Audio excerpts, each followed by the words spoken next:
আর শুভেচ্ছা রইল হাজার হাজার দর্শক।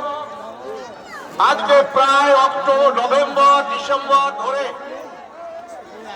আজকে ধান কাটা যখন চলছে, আর তার মধ্যে দাঁড়িয়ে আজকে ধান কাটা শেষ, ধান মারা প্রায় শেষের দিকে। আজকে মাঠে হাজার হাজার দর্শক উপস্থিত হয়েছেন এবং তারা এই মাঠকে আলোকিত করেছেন। শুধু তাই না, আমাদের নবগ্রামের যে ঐতিহ্য আজকে প্রায় করে দিয়েছে আর একবার পশ্চিমবাংলায়, যে আমাদের সেরা বাঙালি সেরা সেই ফুটবল আজকে খেলাছে। আজকে ফাইনাল মেধা খেলা এখানে হচ্ছে।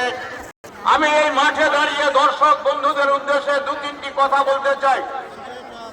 এখানে আমাদের ঘোষক বলছিলেন যে গতকালকে যে লজ্জা আমাদের নেতাজি সল্টলেক স্টেডিয়ামে